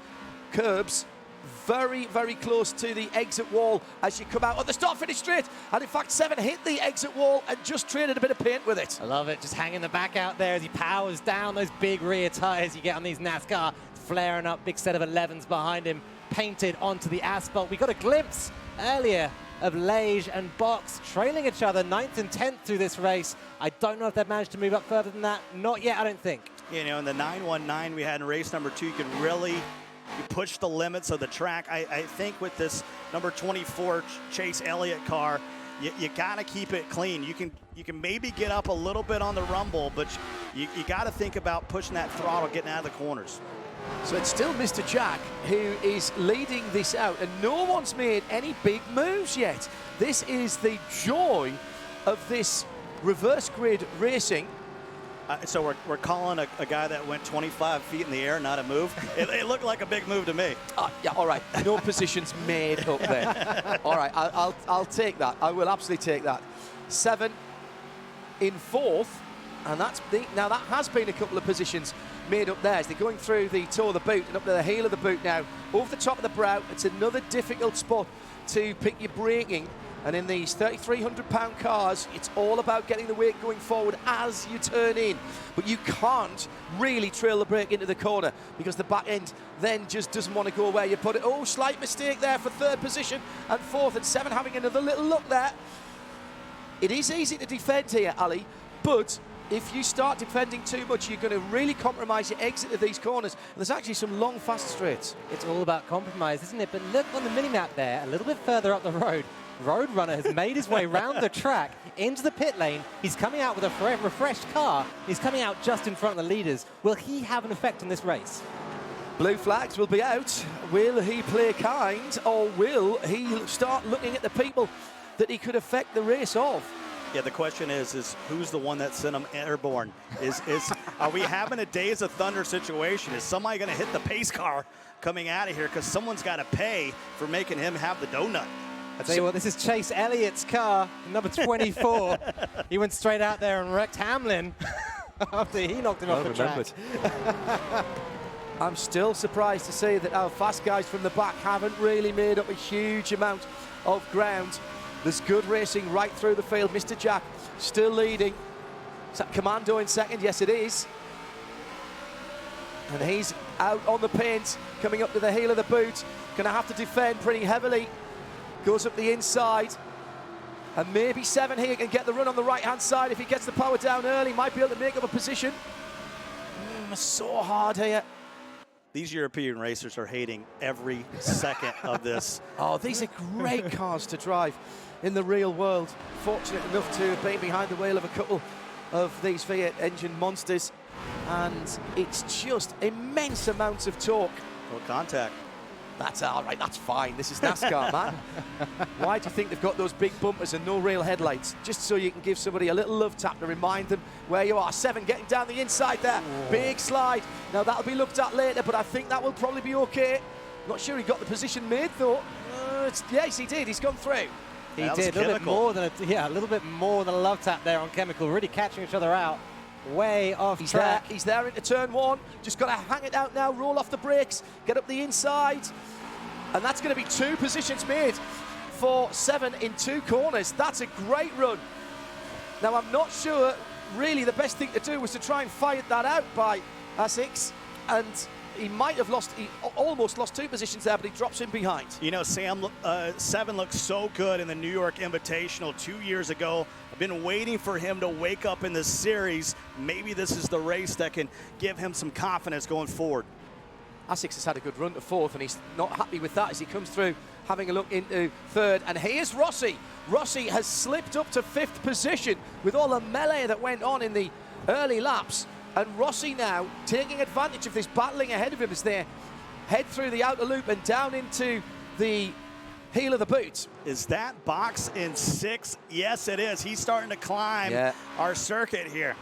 See that Lage still stuck in 9th position. He just doesn't like it, does he? He doesn't like this climbing through the pack. He's not as fast as Box at getting through there, and this is now Box's chance to make up some points on Lage before the end of this week's competition. Essex fighting back as well. He's by no means down or out And he's going to try the over and under with Rossi as they come through 9 and head back towards the start-finish line. This has been another cracking spectacle. Mr. Jack still out front and hasn't really been challenged, and he's taking his opportunity very well with the reverse grid. Rossi trying to make up positions here. Leish still in 9th, and he's not really there at all, is he? I mean, maybe we can have a little look again at Box there. We were driving on board with him and we had the telemetry up. You could see how hard Box is working the front tyres of that car. Just the temperatures of it flaring up every time he threw it into a corner. Rossi's under pressure again from Asics, shaving the arm core as they head up the hill through the S's. Now down the long straight, no bus stop, not in a loop here. So normally around about now, oh no, a bit far to go straight on there if I said that. You would have been braking. Heavily cambered part of the circuit here as you come through the outer loop, then over the top of the rise and down into the tricky downhill left-hander. Very hard indeed to get your braking right. Yeah, a little disappointed not to see the bus stop picked as the map. I mean, in the real world, when these guys in NASCAR get out there, you'll see all 4 wheels come off the track when they work their way through the bus stop. Right now, it's a really 100% feather to the throttle a little bit, but once you get out of the corners, Ali, it is pedal to the metal. G2 Leish trying to get his foot right down there on that throttle. He's not making the progress he wants to make, though. Asics up the inside on Rossi, and that is a very strong manoeuvre. Has he got it done? I think he has. No, not quite. Well, he was right alongside there. Venom having a look as well. Commando still in second. Virus, excuse me, having a look down the inside, the bright green car. Oh, a little bit of a side bump there, a little hip check, pushing his way through. That's all fair, surely, at that part of the circuit. Commando having a quiet but impressive race in second place. I think 7's made up the most positions, perhaps, other than Rossi, who's come through as well. That's Virus making a move up there on TPR Box. So keep in mind, it's one of our main protagonists here who's slipping down a position there. And look who is now in 8th place, right on the heels of Box. It is G2 Leish. He's made his way through a little bit, and now it's all about the points. The battle is between 7 and 8 to see who's going to win this Wednesday Showdown. Yeah, remember the 2 guys who have the most points at the moment started way back, and this effectively is the battle. Leish didn't need to win this one, but he's got to get ahead of this machine ahead of him. Oh, and he's got a lovely exit. He's up the inside. This is going to be... It's on the wrong side of the track, though. The next one's a left-hander as they go into the longer portion, the Grand Prix portion of the circuit. US Grand Prix ran here for very many years. Used to be the last race of the season. Now into the boot, uphill. Patience, patience, chaps. Over the top of the rise. The big V8. Where these engines are built, you know, they have the same sort of piston speeds as Formula 1 engines that rev to 19,000, or they only rev up to about 8,000, but the dynamics going on in the engines with those big V8s is extraordinary. A lot more technology than people give them credit for. Yeah, Leish looking like he's loving that raw driving experience, you know, just man and machine. And he's out there poaching Box right now. He's got it. He's got him down the inside. He had a big look there. No, he didn't manage to get alongside. Laps are running out here for Leish. What's he got left in the tank? Across the start-finish line. One more time. They cross the stripe. Head down into turn 1. Really difficult to get the car held down. Oh, there was a thought there from Leish that he might just roll off the brakes and go down the inside. He's lost ground here. Now, what he can't see happen is Box, who's right ahead of him, get another position. Virus is the green car, 1 place further ahead, and this is the destiny of the Wednesday Showdown for the European part of our contest, right here between the blue car that we are watching now and the car that is just a bit smaller ahead of us than Leish would like it to be. Fighting up ahead though, John. The pack ahead of Box right now, beginning to get tangled up. That's Virus taking on Asics, and Box's heart will be sinking. If those two hold him up, he's right back into the jaws of Leish again. Well, by the same token, if there's a mistake and he makes up a position, there's a good chance that he could snatch this one, and he has. Big sideways moment, and through goes Box. Now, where's Leish? They're still side by side here through toe. So Box still held out wide. Leish making up time. We're on board with him right now. A lap and just a sector to go of this race. The recovery of the day by Virus. Should have given up a spot. Able to hang tough and keep boxed out. But what's he done to his tyres? Because he burned a lot of rubber. He'll be trying hard to get those tyre temps back down again. He'll be losing front end grip as well as the push off the corner with the rear end. Box is not close enough. Might have to have a look down the front straight. Look 2 cars back behind the green car. There's Liège. That's what we're looking at ahead. And this is the battle for the Wednesday Showdown. Live from Seattle as we are watching the closing stages on to the last 3.4 miles and 11 corners, and the title for this week's win is still up in the air, gents. Box will be wishing there were 7 laps in this final race, because Liège, he's just turned it on, and you can just feel that he's going to take any opportunity that comes up for him now. Quick mention for Mr. Jack and Commando, who are ahead.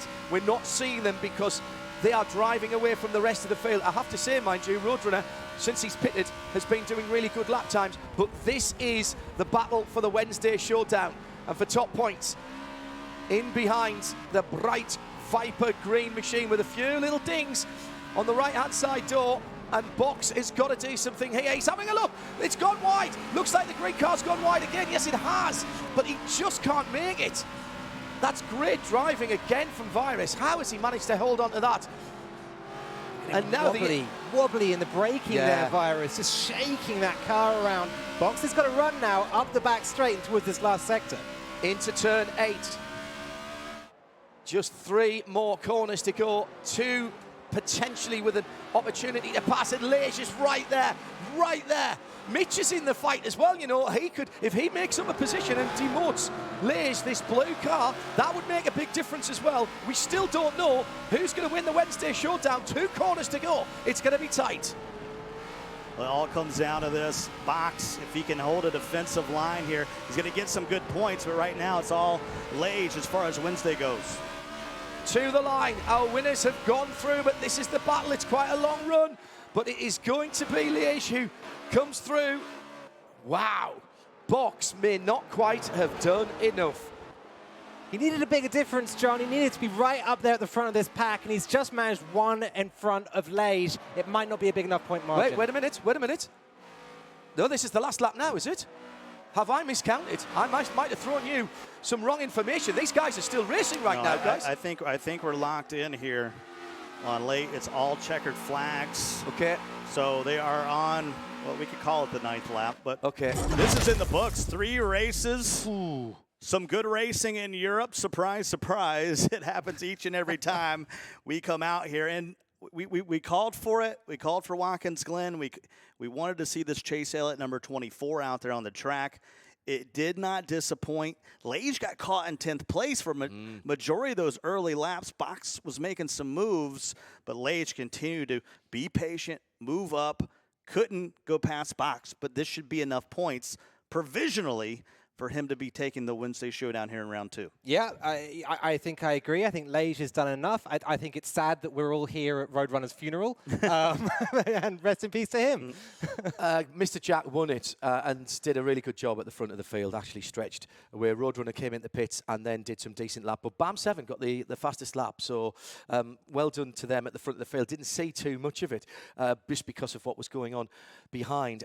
I'll tell you what, I think Liège will think himself slightly lucky there because he did nothing. He passed, I think, only 1 car. The other one that he got by was Roadrunner up in the air and running slowly. So I think he'll think himself fortunate, shall I say. Well, you know, I think when you look back at it, it's really the driving of Virus that Liège should be sending a DM later on, be like, thanks, bro, for holding up Box. That's 2 fabulous saves. Yeah, even when the car got upset, they were rocking and rolling. It was Virus that somehow continued to recover time and time again, not letting Box go by, who's one of the best drivers we have in Europe. Would we say then the Box, Ollie, with those 2 opportunities at the same corner, the left-hander after the outer loop, wasn't quite forceful enough? We saw him relatively sensible and conservative in the first race at Silverstone. you know, the championship, the Wednesday Showdown was on the line there. Should he have pushed that a little bit more when he was side by side? I mean, Virus left a gap on the way into that left-hander. It's a medium speed left. I think there's 2 lines through there. You can run a wide line on the entry and clip a late apex down there, power down maybe a little bit earlier, or you can scrub your speed in the front tires through the entry, which is, we saw a difference in line. We saw maybe a little bit of a cheeky side-by-side moment from Box on Virus, but I think Virus had his number every day of the week. Okay. It leads, that run after the chase through that left-hander leads onto the toe of the boot. And really, by both times that they got down to there, the opportunity was already gone. I will say that. And that was great driving from Virus, as Scott was saying. And you could see that. He's just powering down, managing to run that speed all the way down that straight. And that's so much of what driving in NASCAR very, very fast is about. They're acceleration beasts. They're about squaring off the corner, powering through the exit, and running all the speed you can up the straight afterwards. Well, a lot of drama happened in that. No more than Roadrunner, who's going to end up with a big fat donut here. We have no idea who hit him. We hope our main man Brian does. Time for some post-race analysis with Meckberg. Well, we were back in the control room there, and we were all sort of yelling. You might have heard us during that moment. Something happened to Roadrunner. We were trying to gather that footage now, so we're going to take a look at the start into that Roadrunner incident and see what we can see as we try to figure out what exactly happened to Roadrunner. You see Vitality A6 right in the middle of the pack there around turn 1, and a lot of opportunity for disaster here, and we were just trying to get a pinpoint on what happened. It looks like Box went a little wide there. See Virus, looked like Virus went a little bit wide. The tail end got out and flipped AMS Roadrunner over, and that gentleman destroyed his car and basically ended his hopes for any sort of respectable placement here in the European Wednesday Showdown. He was limping to a pit there and trying to make something happen. We saw some good action later with A6. We saw Virus, you guys were talking about it, Virus really pushing Box, really allowing, sort of holding Box back, allowing Lage to come back. And we saw this fantastic battle all day between Lage and Box, really fighting for every point here in a reverse grid, especially for those guys in the back. Every point counts, and Virus put up a brave fight, but So we give him praise, right? Yeah. We're saying, well, all the recovery, everything that Virus is doing, but he was actually living up to his name there in race, in our final race. The question, guys, is now, Virus on Roadrunner's hit list? Well, also, are we going to see any penalties? You talk about the curveball. We are. So if Virus drops back down, Lage could get Lage and Box go up. How far do they have to go up before it makes a difference to the Wednesday Showdown standings? And I want to make a connection here as well between Brian's last segment and this one. That was all about Virus as well. That guy just going out punching all the way through Silverstone, all the way through Nurburgring, and now Watkins Glen as well. I mean, he's got to be tired, but at the same time, that's a driving style, right? he's a dark horse right now for driver of the day. You could make that argument that he's really done a lot. He's really affected the races. He hasn't had maybe the results he's wanted. He's affected almost every race in a very substantial way. Let's take a look at those provisional results here of race number 3 in Europe, our final race of this sector for Europe. Of course, we got North America coming up a little later. So you got Mr. Jack on top, Commando 7, Rossi, and they got Roadrunner all the way at the bottom. So provisionally, Virus is in 6th place right now, right ahead of Box. So if he drops down, that'll move Box up a spot. That's more points for Box. It depends what sort of penalty is given, because if it puts him between Box and Lage, then that could substantially affect who we're saying are going to win this Wednesday Showdown. If it gets put behind both of them, I don't think it does Box enough good. It's not cut and dry that he'll get a penalty either. I mean, we've jumped on board here. He's got a big old drift on. He's got opposite lock. It looks like he's been tapped somewhere else coming up through turn 3 and just drives Roadrunner into that outside barrier. But he was squirrely all race long. He was. It just happened to be he never really got the braking right in the number 24 car. If you are going to have contact, don't have a bright green car. Really? Yeah. It's the easiest car to pick out on the grid, and even I spotted that as there was the contact early on. That is going to stand out, and I'll be interested to see how that's called by the adjudicators. Well, let's step away from a moment. When we come back, we'll have the official results, not only of race number 3, but our overall results for Europe here on a Wednesday. Don't go anywhere.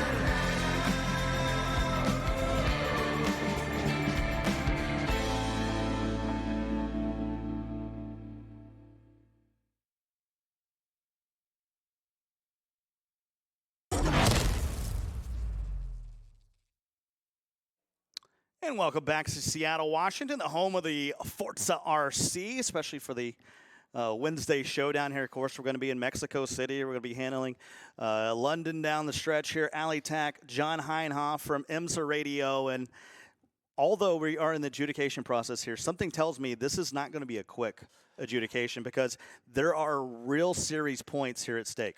I think you've got to forget that, though. You've just got to look at the incident in isolation and not look at what it might or might not do. And, you know, these are very, very experienced adjudicators. And, I mean, it was spectacular, Ali. And, you know, it had a big effect on Roadrunner. It catches the eye. But ultimately, you've just got to look at the incident as it unfolded. And, I mean, you know, to recap what we've seen so far, that's just Virus sliding along, throwing reverse lock into that NASCAR through the top of the hill, turn 3 at Watkins, and driving Roadrunner, who happened to be on the outside of him, into the barrier. Does that mean that Virus is to blame? I think at this level, drivers don't just lose control of the car to that extent all by themselves. That's interesting. That's very interesting.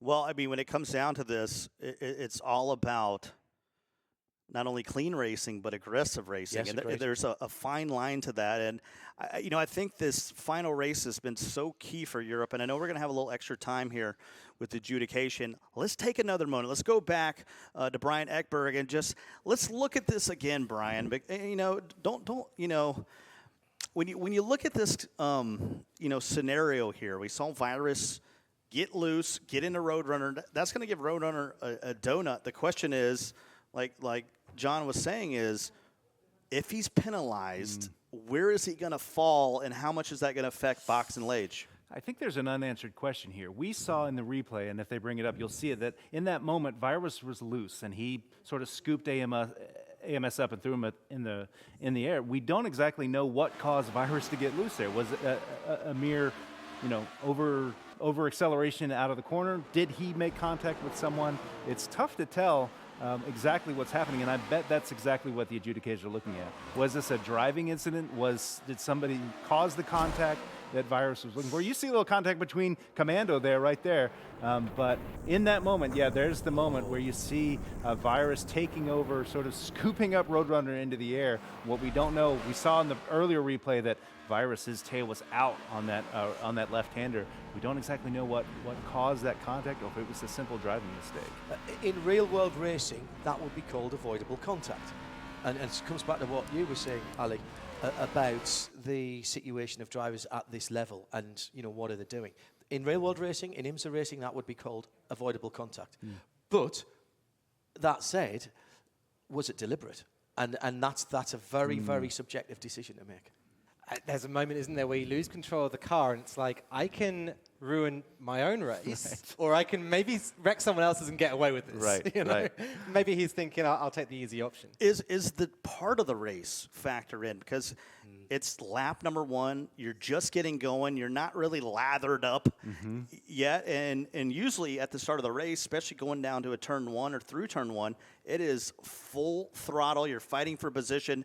Next thing you know, some guy in a lime green car gets a little squirrely, and next thing you know, you're doing somersaults over there. I mean, I'll give him a 10 for the landing, but he's going to get a 0 on the leaderboard. Yeah. Well, the other thing to consider is these are NASCAR cars. Contact happens all the time in a NASCAR race. So these guys might have been feeling overconfident about their car. Big, heavy cars. It's okay to, you know, make some side-to-side contact, but this kind of contact results in disaster. My question is, if Roadrunner isn't there, and the bright lime green card, as I said before, if you're going to do anything, don't do it in a bright. If he's not there, what happens? Then you hit the wall. I think it could have been worse. I think he would have hit the wall and maybe taken 2 or 3 other cars out, coming right back, onto the track, because there's no runoff there. It's just straight into the wall. I think the question, and this is really hard, I think the question that the adjudicators have got to answer is, could he have lifted off and avoided that contact? And just in defense of the lime green, thinking back to Days of Thunder, the original Days of Thunder, the 53 The there. City That's gonna Chevrolet, be, huh? yeah. Before the mellow yellow days, like we're talking a lime green car. Well, we have the official results. We won't bore you anymore with Ali Yachts, giving his movie breakdowns. How very dare you. So these are official here. You see the penalty. We actually saw one with 7. So 7's going to drop down to number 8. Virus coming all the way down to 11th. Wow. So you're going to have Box in 5th, Lage in 6th. Good climb for both of those guys. A6 with also a nice run there, Ali. We were talking about the point differences between Box and Lage after this, whether it's enough for Box to climb back. I don't think it will be now. No. But importantly, that drop from Virus has meant that there's 2 points between Box and Lage rather than just the 1. So it's a little bit better for Box. Sort of cold comfort for Roadrunner there, too. Virus sort of came down and got his punishment, but it doesn't do much for Roadrunner. He's still got that. I know, we can't. Come on, let's put him all the way in the basement. Right. Yeah, that's right. Roadrunner deserves at least 11th, like, a little participation trophy. Right? Thanks for being here, Roadrunner. Well, that's been the 3 races in the books here in Europe. Any final thoughts from you guys? Some good racing out there. We saw some drama, but that's always welcomed. I thought the 3 tracks raced very well. You were worried about Silverstone. It actually delivered us a really interesting race. I think we've seen today, and I'll be interested to know what Ali thinks about this, I think we've seen Box today in a different state of mind with a different amount of pace. And that mindset, if he can take that forward, he doesn't have to fear Lage anymore. Exactly. He has been snapping at Lage's heels, race 1 and race 2. And in race 3, he's managed to keep Lage in his mirrors throughout the entire race. He knows he can beat him now. Let's see him take that on for the rest of the championship. Well, we could talk about Box, we could talk about Lage, Brian, but who's sort of a dark horse that maybe we need to watch out for weeks to come? Well, we were talking about Virus. I'm not sure I'd put that anymore because of that penalty. Virus looked good, but you saw some great battling between the JSR guys. You saw Rossi and Mitch at each other's tail. So I'm going to be really interested in what happens with those guys. They're racing polite. They're on the same team. And Rossi, we know, is a super polite racer. He'd rather give up a position than cause some controversy, it seems like. But my eyes are on those guys. We'll see how they do. Well, let's take a look at the overall leaderboard for the day here in Europe. Of course, we got North America coming up at 6 p.m. Tonight here on the West Coast.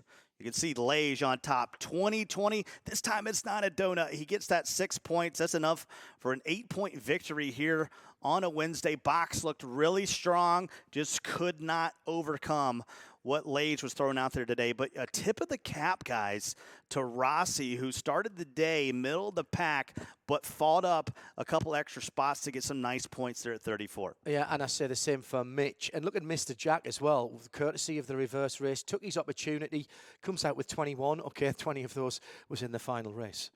Yeah, Rossi back on top at JSR, right? He's the fastest driver on JSR. He has to continue to be that fastest driver, but Mitch has had a challenge, right? Yeah, I think he's the other guy who'll come out of this with a big smile on his face. Well, we got a ton more racing coming up. These guys are grinding each and every week. We're here every other Wednesday bringing you guys up to speed. You can see we are just in that second, just that round 2. Look at all that is coming up. You have the playoffs here in Seattle. We'll be heading to Mexico City. We'll be heading to London when this whole thing is said and done. These guys are grabbing points each and every week to be there. And it's a long play. I said it earlier in the day. You can't win the whole thing in these first couple rounds, but you surely can lose it. Yeah, certainly can. And we've seen some hard racing, and we'll see some more tonight at 6 o'clock in the evening Pacific Daylight Time when we have the North American part of today's Wednesday Showdown with Plantronics and Playseat. And who am I looking out for then? Lightning. He's going to be in 6th place. If you missed all that drama at 6 o'clock here on the West Coast, we'll bring you guys up to speed. What else going on? It's been a great day of racing. We've been so great to have you back. Loved it. John. Every moment of it. And I don't know about a British guy calling a NASCAR race. I was sort of disconnected a little bit. I wanted to break into my, hey, they're running good out there, but I didn't have an opportunity. So do I have to say step bye in. all y'all now? Yeah, I'm okay with that. For me, from the South, that feels pretty good. Final thought?